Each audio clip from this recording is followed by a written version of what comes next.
Hello students. तो हमने पिछले लेक्चर में आपको दो चैप्टर कवर करवाए थे, डायमेंशन एनालिसिस और एरर के बारे में। तो हम बता दें कि देखिए वैसे तो सारा का सारा कोर्स कवर करना थोड़ा मुश्किल है, तो जो मैकेनिक्स से पोर्शन है उसको आप खुद ही कंप्लीट करिए। और खास तौर से आपके दो छोटे छोटे से क्वेश्चन आते हैं, जैसे क्लास 9 की एनसीईआरटी भी अगर आप लगा लेंगे, थोड़ा एनसीईआरटी की जो न्यूमेरिकल्स एक ही चैप्टर में उनको पूरे ही लगा लीजिए, तो एक दो क्वेश्चन वहां से ही फंस जाएंगे, क्योंकि उसमें छोटे छोटे से कॉन्सेप्ट वहां से क्लियर हो जाएंगे। ठीक है, इसके अलावा मैं बता दूं कि जब आप इनर सेंटर ऑफ मास में जाएंगे तो उसके जो आपके न्यूमेरिकल्स हैं, शायद नगीन प्रकाशन पर्याप्त दिए हुए हैं, 6-7 न्यूमेरिकल्स हैं, उनको आप कॉन्सेप्ट को समझ लीजिएगा जगह लगा के। और तीसरा चैप्टर आपका आएगा मोमेंट ऑफ इनर्शिया। तो मोमेंट ऑफ इनर्शिया में क्वेश्चन बहुत पूछा जाता है कि कोई पर्सन था, वो खड़ा हुआ था टेबल पर, रोटेट हो रही थी, कुछ एंगुलर फ्रीक्वेंसी दी होगी, अगर वो अपने हाथ को फैला ले, हैंड को फैला ले, तो उसकी फ्रीक्वेंसी में क्या चेंज होगा। तो इन सारे क्वेश्चन को कर लीजिए, मैं उनको कवर नहीं करा रहा हूँ क्योंकि मैकेनिक्स पोर्शन बहुत ज्यादा लेंथी है, अगर उसको कराएंगे तो सिर्फ उसी को ही करा पाएंगे। ठीक है, सो आज हम चलते हैं ग्रेविटेशन की बात करते हैं। लेकिन मैं बता रहा हूँ कि इन कुछ चैप्टर्स के जो इजी टॉपिक हैं उनके एक बार देख लीजिए, खासतौर से जो आपका मोमेंट ऑफ इनर्शिया वाले जो कुछ फॉर्मूले हैं, जैसे डिस्क का आपका मोमेंट ऑफ इनर्शिया क्या होता है, फॉर्मूले आप एक बार जरूर देख लीजिएगा। अगर आपने थोड़ा सा भी आपने प्रैक्टिस की होगी न्यूमेरिकल्स को तो आप कर ले जाएंगे इस चैप्टर के क्वेश्चन। ठीक है, सो फॉर्मूले एक बार देख लीजिएगा। और खासतौर जो मैंने अभी क्वेश्चन बताया है कि कोई पर्सन अगर हाथ फैला ले तो कितना मोमेंट ऑफ इनर्शिया होगा, क्या फ्रीक्वेंसी होगी, इस टाइप से क्वेश्चन सॉल्व कर लीजिएगा खुद से। ठीक है, हमारी कोशिश सिर्फ इतनी है कि हम कहीं ना कहीं आपके लिए पर्याप्त करा सकें, लेकिन थोड़ा मुश्किल है, टाइम पर्याप्त नहीं है हमारे पास, तो इसलिए आज हम नया टॉपिक लेके चलते हैं ग्रेविटेशन को। तो ग्रेविटेशन में पता है आप फॉर्मूला पढ़े हैं कि किन्हीं भी दो मासिव पार्टिकल्स के बीच में जो फोर्स होता है वो कितना होता है, सबको पता है कि इन मासेस के प्रोडक्ट के प्रोपोर्शनल होता है और इनवर्सली प्रोपोर्शनल होता है इनके बीच के सेपरेशन के स्क्वायर के, है ना। और चूंकि प्रोपोर्शनल की बात हुई है, जब प्रोपोर्शनलिटी का साइन इक्वल का साइन आएगा तो यहाँ पर एक कांस्टेंट है, जैसे ग्रेविटेशनल कांस्टेंट कहते हैं। और खासतौर से इसकी डायमेंशन काफी पूछी जाती है, इसके बाद डायमेंशन निकाले तो इसका फॉर्मूला क्या हो जाएगा, F into r square upon m1 m2। अगर यूनिट की बात करें तो आपकी यूनिट सामने दिख रही है, फोर्स की यूनिट न्यूटन मीटर स्क्वायर, और आर क्या हो जाएगा, किलोग्राम स्क्वायर, मास है ना, किलोग्राम किलोग्राम किलोग्राम स्क्वायर। अगर आप इसकी डायमेंशन निकालेंगे, फोर्स की डायमेंशन क्या होती है, mL⁻², ये आर है, एल स्क्वायर अपॉन मास है, m स्क्वायर। जब आप इसको सॉल्व करेंगे तो m⁻⁻1, L⁻3 और T⁻⁻2 इस तरीके से आ जाएगा, है ना।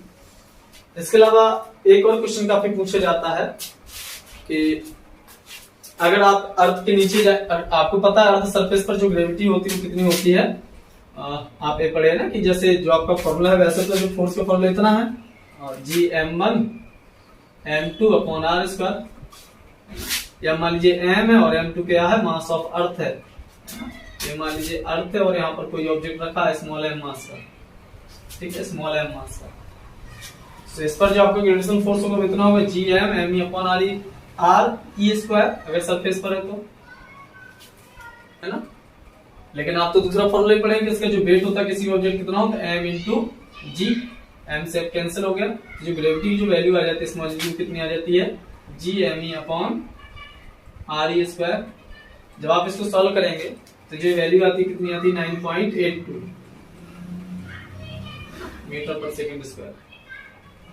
सो ये आपका अर्थ की सरफेस पर होता है, तो ग्रेविटी होती है वो अर्थ की सरफेस पर। अगर आप अर्थ से नीचे जाएंगे तो भी ग्रेविटी की वैल्यू घटती जाएगी, सेंटर की तरफ जाने पर भी ग्रेविटी की वैल्यू बढ़ेगी घटेगी, और अगर आप इससे दूर जाएंगे यानी अर्थ के सेंटर से आप धीरे धीरे दूर चलते जाएंगे, h हाइट तक चले गए तो भी ग्रेविटी की वैल्यू घट जाती है।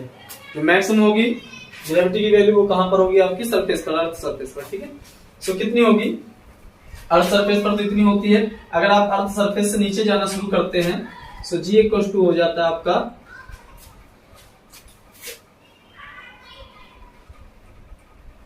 देखिए जैसे आपका G = ये है, Gme अपॉन आर स्क्वायर। अगर आप इसके अबव जा रहे हैं, अबव की बात कर लेते हैं, मान लीजिए आप h हाइट तक ऊपर चले गए, तो जो आपका G डैश हो जाएगा कितना हो जाएगा, Gme अपॉन आर ई। अब जो डिस्टेंस होगी सेंटर से कितनी, ये आपकी क्या अर्थ की रेडियस है, आर ई, इससे आप h हाइट पर चले गए हैं तो आर ई प्लस एच का होल स्क्वायर। आपको जीडीएस निकालना है, जीडीएस की वैल्यू कितनी होगी, तो आप इस वाले इक्वेशन 2 को फर्स्ट से डिवाइड कर देंगे तो जो जी डैश आ जाएगा वो हो जाएगा आपका are E square upon R E plus H का होल स्क्वायर। समझ पा रहे हैं? मैं डिवाइड करूं तो जीएम दोनों से कैंसिल आउट हो जाएगा और अपॉन में जी है तो इसका अपॉन वाला ऊपर चला जाएगा। सॉल्व कर लीजिएगा, आप उसको आ जाएगा। मैं सिंपल बस फॉर्मूला आपको बताना चाह रहा हूँ। जो जी डैश हो जाएगा वो कितना हो जाएगा, जी आर ई स्क्वायर आप चाहें तो कॉमन ले लें, आर ई स्क्वायर कैंसिल हो जाएगा, ये आ जाएगा 1 upon 1 plus H upon R ई का होल स्क्वायर। ये आ जाएगा एच हाइट पर ग्रेविटी, है ना। इसको और थोड़ा आप चाहें तो सिंपली लिख सकते हैं, ये आप नीचे वाली वैल्यू इसको आप ऊपर ले आइए तो जी डैश इक्वल टू हो जाएगा जी और हो जाएगा 1 प्लस एच अपॉन आर ई की पावर -2। ठीक है, आप चाहें तो बाइनोमियल एक्सपेंशन लगा सकते हैं। सो जी डैश इक्वल टू आ जाएगा जी 1 माइनस 2h अपॉन आर।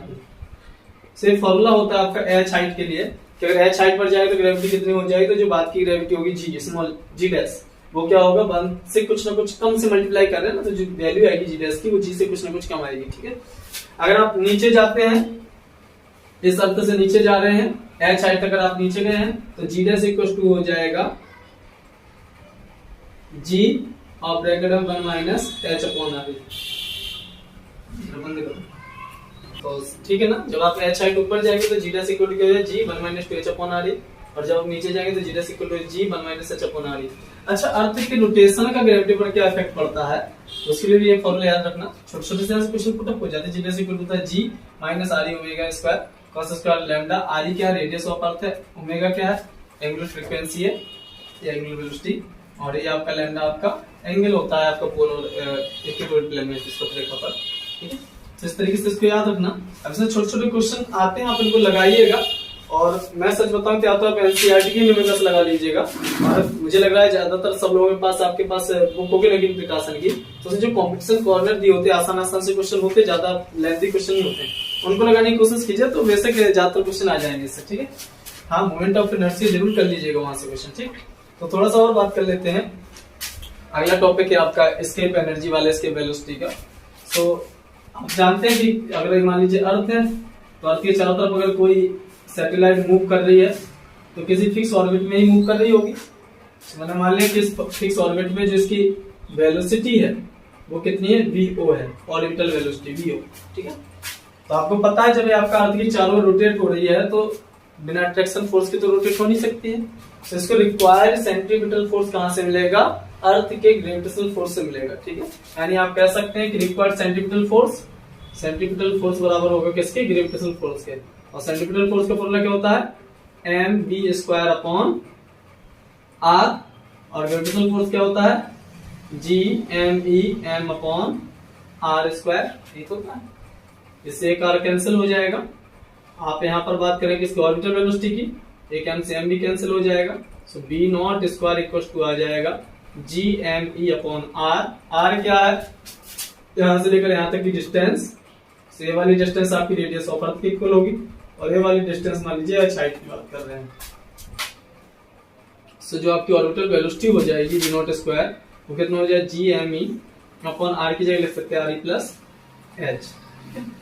मान लीजिए जी एम ई नहीं दिया हुआ है तो आप अभी पीछे पढ़ के आएंगे टॉपिक में कि G M E equal to क्या होता है, जी आर ई स्क्वायर होता है। तो आप पुट कर दीजिए, तो V naught square equal to आ जाएगा g R E square upon R E plus H.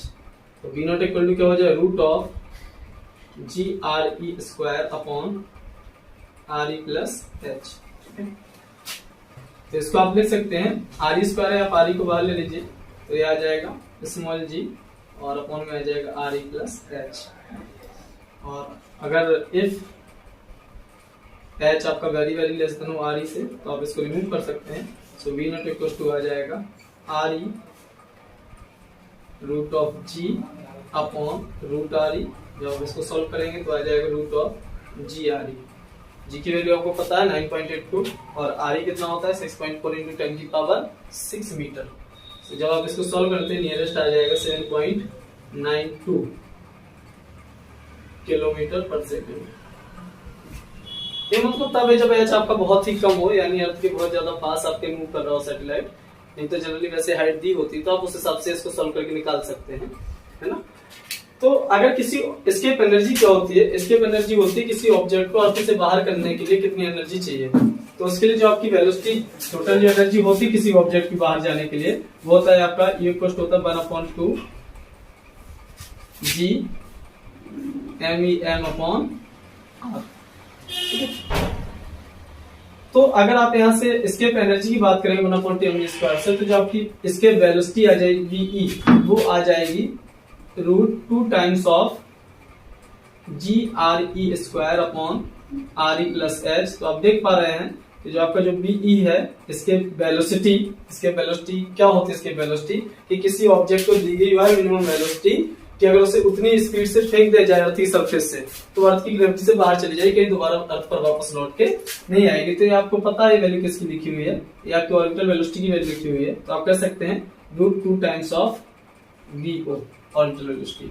यानी आप सिंपली इतना भी कह सकते हो, ऑप्शन में आता है जनरली ऑब्जेक्ट में पूछा गया था कि मान लीजिए किसी ऑब्जेक्ट की जो वेलोसिटी वो V0 है तो कितनी वेलोसिटी उसकी इंक्रीज की जाए। वेलोसिटी इंक्रीज करने के बारे में पूछ सकता है या एनर्जी कितनी इंक्रीज की जाए, तो उनमें वेलोसिटी के साथ देखें आप एनर्जी निकालिएगा। तो अगर इसकी वेलोसिटी की बात की जाए तो कितनी बढ़ानी चाहिए, जैसे V0 तो है ही और कितनी बढ़ा दें हम, अब इसकी 1.414 हो जाए। यानी आपको क्या करनी पड़ेगी, जो वेलोसिटी है वो V0 से 0.414 और बढ़ानी पड़ेगी। यानी आप कह सकते हैं कि अगर इसकी वेलोसिटी 41.4% इंक्रीज कर दी जाए, अगर वेलोसिटी में ऑर्बिटल वेलोसिटी में 41.4% की अगर इंक्रीमेंट कर दिया जाए तो जो ऑब्जेक्ट की वेलोसिटी हो जाएगी उसकी वेलोसिटी बराबर हो जाएगी और ये दोबारा कभी लौट के नहीं आएगा। ठीक है, सो यही आपके छोटे छोटे टॉपिक होते हैं, इनसे आप क्वेश्चन लगाइएगा, बेहद अच्छे अच्छे क्वेश्चन है। और अगर डाउट हो तो आप ऐसा कमेंट कर दीजिएगा या आप क्वेश्चन लिख दीजिए तो मैं सॉल्यूशन भेज दूंगा आपको। ठीक है, इसके अलावा केपलर ला है, इसमें कुछ 3 ला ही है केपलर के। तो आपको पता है कि पहला ला क्या है। केपलर के 3 ला थे। पहला रूल से था कि कोई भी आपका जो प्लेनेट है सन के अराउंड क्या होता है, इलेप्टिकल पाथ पर मूव करता है। मार्कर दासा ले लो।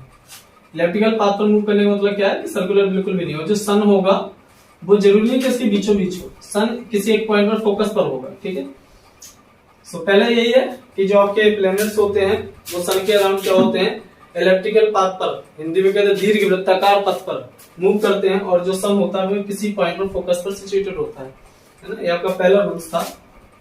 पहला रूल था आपके इसकी कुल मिला के पाथ के बारे में, ये पहला रूल है, ऐसे याद रखना, पाथ के बारे में। और जो दूसरा रूल था, अब अगर आप ये सोचें कि अर्थ हमेशा इक्वल वेलोसिटी से ही सर के चारों तरफ मूव कर रही हो तो ऐसा बिल्कुल भी नहीं है। वेलोसिटी इक्वल नहीं होती। जब ये आपकी बहुत ज्यादा पास होगी अर्थ तो इसकी वेलोसिटी बहुत ज्यादा होगी, यानी, और अगर बहुत दूर होगी तो इसकी वेलोसिटी बहुत कम होगी। यानी जितने टाइम में यहां से यहां तक जाएगी उतने ही टाइम में केवल यहां से यहां तक आ पाएगी। लेकिन अगर देखेंगे तो ये वाला जो एरिया होगा वो दोनों के लिए कांस्टेंट रहेगा। यानी हम ये कह सकते हैं कि जो इनकी एरियल वेलोसिटी होती है प्लेनेट की वो कांस्टेंट होती है। जो एरियल वेलोसिटी होगी वो कांस्टेंट होगी, यानी एरिया अपॉन टाइम इंटरवल का जो रेशियो होगा वो कांस्टेंट होगा। तीसरी बात यह है कि मान लीजिए जैसे वाला भी क्वेश्चन जनरली पूछा जाता है, बहुत पूछा जाता है कि मरकरी की डिस्टेंस दे देगा सन से, अर्थ की डिस्टेंस दे देगा, अर्थ का आपको टाइम पीरियड बता तो कहीं मरकरी को कितना टाइम लगेगा, ये क्वेश्चन जनरली पूछा जाता है। सो अगर आपको मान लीजिए एक प्लेनेट आपका इधर है R1 डिस्टेंस पर और दूसरा प्लेनेट मान लीजिए इधर है